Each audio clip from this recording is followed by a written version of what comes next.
कि common logarithm. Common logarithm क्या होता है? The common logarithm is the logarithm with a base of 10। इसी का जो पहले जो लेक्चर में रिकॉर्ड कर चुका हूँ उसमें हमने बेस का जिक्र किया था स्टूडेंट। आपको पता है बेस इन्वॉल्व थी उसमें, वो था लेक्चर जिसमें हम लॉगरिथमिक फॉर्म और एक्सपोनेंशियल फॉर्म को डिस्कस करते हैं। अब लॉग की ऐसी फॉर्म जिसमें बेस आपकी स्टूडेंट्स 10 हो, ठीक है, जो पीछे लॉगरिथम आपने मैंने लेक्चर इसके रिकॉर्डेड किए हैं, अगर बेस की जगह पे 10 इन्वॉल्व हो उसको कहते हैं कॉमन लॉगरिथम। और it is written as log 10 और सिंपली log। ठीक है, when no base is mentioned it is usually assume to be base 10।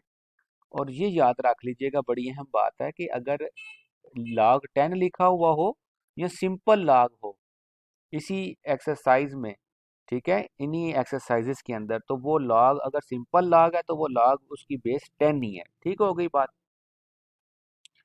अब कॉमन लॉगरिथम ड्राइव किसने किया था, किसने इस चीज को डेवलप किया? तो वो थे English mathematician Henry Briggs. Extended Napier's work and develop the common logarithm.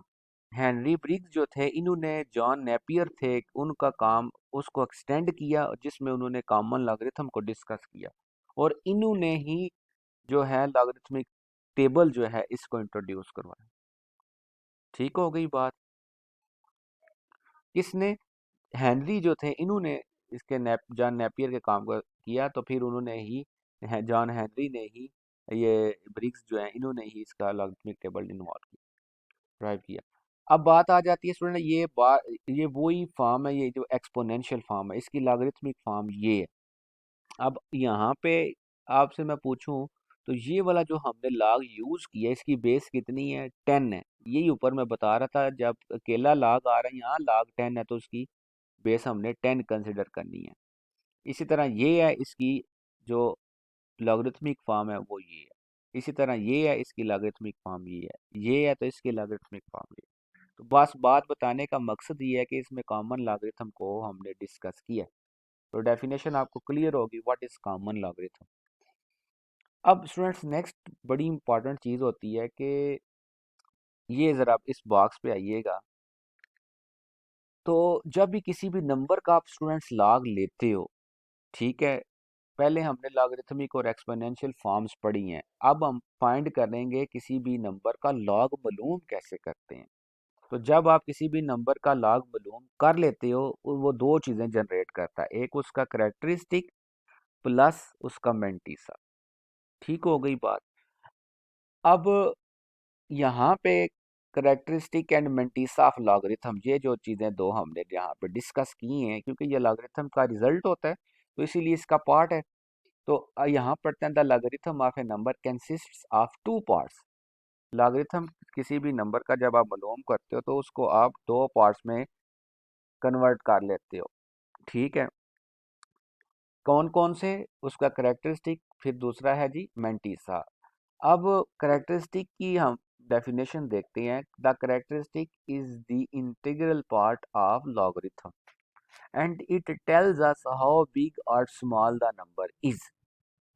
ठीक है, करेक्टरिस्टिक क्या होता है ये आप याद रखिएगा, ये इंटीग्रल पार्ट होता है और इसकी ये क्या बताता है, ये स्मॉल और बिग बताता है कि नंबर कितना बड़ा है या कितना छोटा है। और या एक मैं भी अपनी तरफ से आपको चीज़ बता देता हूँ, ये इशारे से जो पहले लिखा हुआ होता है ना, जब आप लॉग का रिजल्ट मालूम कर लेते हो, ठीक है स्टूडेंट्स, तो उस इशारे से जो पहले चीज़ जो लिखी हुई आती है ना वो आपका करेक्टरिस्टिक होता है।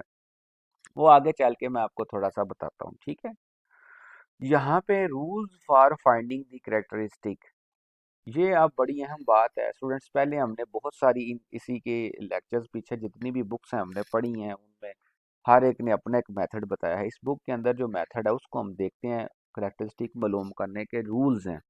तो सबसे पहले ना ये याद रखिएगा कि करेक्टरिस्टिक फाइंड आउट करते वक्त दो चीज़ें आपने जहन में रखनी है। एक ये कि अगर जिस भी नंबर का आप करेक्टरिस्टिक मालूम करने लगे हो, अगर तो वो 1 से बड़ा है तो फिर क्या रूल है?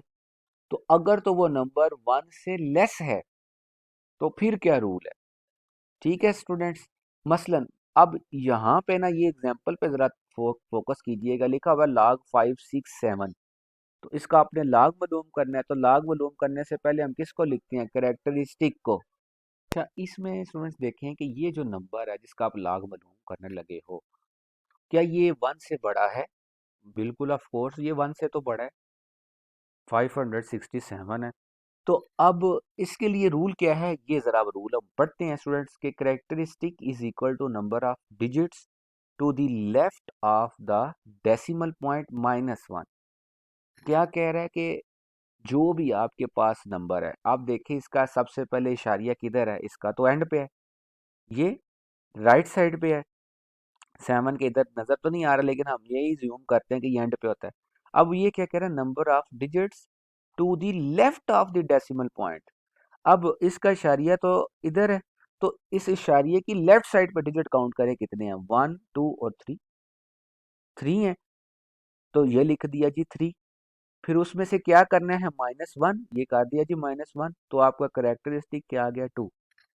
ठीक हो गई बात, ये आपने रूल मेरे ख्याल में समझ लिया। क्या करना है, मैं समराइज करता हूँ कि जो भी नंबर है अगर तो वो 1 से ग्रेटर है, उसका पहले इशारिया ढूंढे किधर है।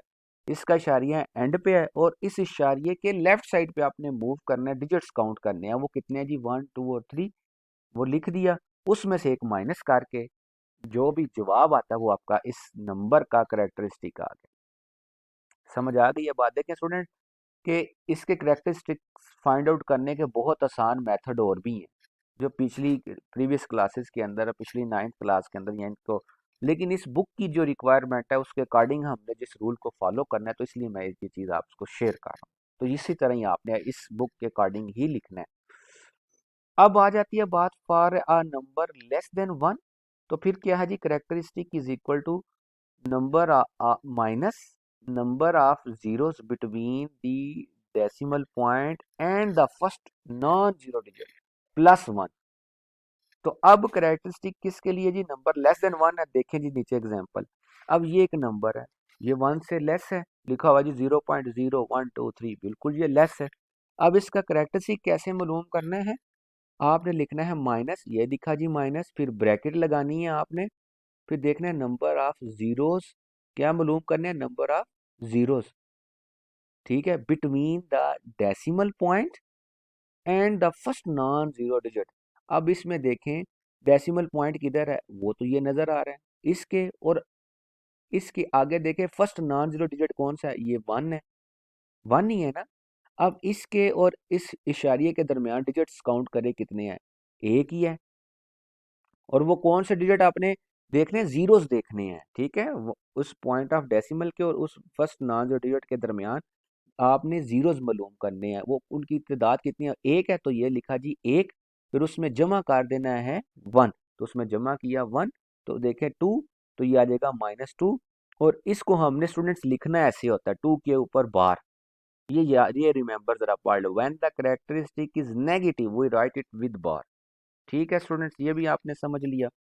तो जब आपका नंबर लेस देन 1 है, तो आपने किस पे फोकस करना है, उसका पॉइंट ऑफ डेसिमल, ये इशारिया, और देखना है उस इशारिये के आगे जो फर्स्ट नॉन जीरो डिजिट है उसके दरमियान कितने जीरोस हैं, उनकी तादाद को लिखें, लिख दिया। इसी तरह माइनस ब्रैकेट 1, फिर उसमें आपने जमा कर लेना है 1, ये फार्मूला है।